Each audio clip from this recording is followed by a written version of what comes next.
అందరికీ నమస్కారం. ఇవాళ మనం గోంగూర పులుసు కూర ఎలా చేయాలో నేర్చుకుందాం.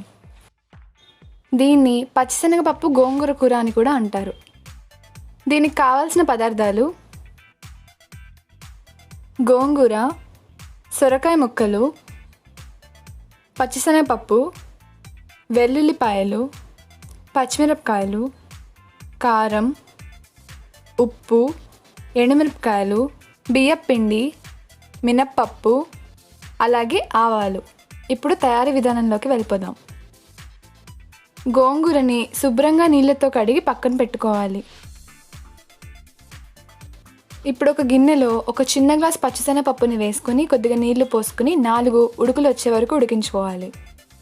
ఆ తర్వాత సొరకాయ ముక్కలు కూడా వేసుకుని ఈ విధంగా ఉడికించుకోవాలి. ఇలా 2-3 నిమిషాలు అయ్యాక సొరకాయ ముక్కలు మెత్తపడతాయండి. ఇందులోకి ఇప్పుడు గోంగూరను వేసి అన్నీ బాగా కలిసేలాగా మగ్గించుకోవాలి.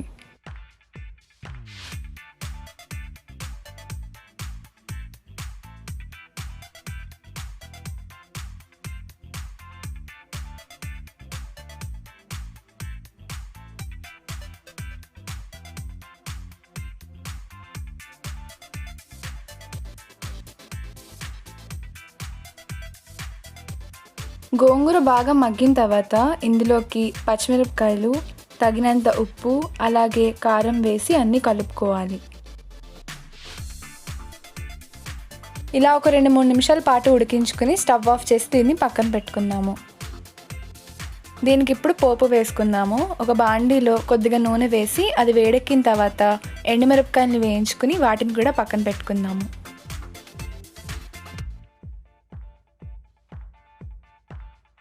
ఇప్పుడు అదే బాండీలో కొద్దిగా మినప్పప్పు, ఆవాలు, అలాగే వెల్లుల్లిపాయలు వేసి వేయించుకోవాలి.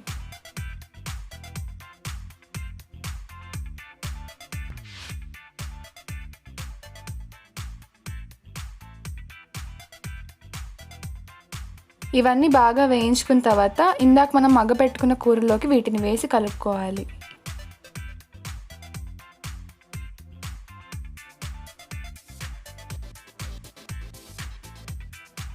ఇందాక మనం వేయించి పెట్టుకునే ఎండుమిరపకాయల్ని ఈ విధంగా క్రష్ చేసుకుని కొద్దిగా బియ్యం పిండిలో కలుపుకోవాలి.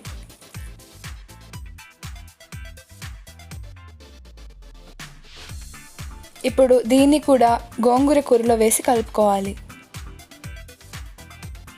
ఈ బియ్యం పిండి వేయడం వల్ల లిక్విడ్గా ఉండే కూర కొద్దిగా చిక్కపడుతుంది. అంతే అండి, మన గోంగూర పులుసు కూర రెడీ అయిపోయింది. ఈ రెసిపీని మీరు కూడా తప్పకుండా ట్రై చేసి ఎలా వచ్చిందో కామెంట్ సెక్షన్లో మెన్షన్ చేయండి. ఈ వీడియో మీకు నచ్చినట్లయితే లైక్ చేయండి, కామెంట్ చేయండి, సబ్స్క్రైబ్ చేయండి. అలాగే మీ ఫ్రెండ్స్కి, ఫ్యామిలీ మెంబర్స్కి అందరికీ షేర్ చేయండి. Thanks for watching.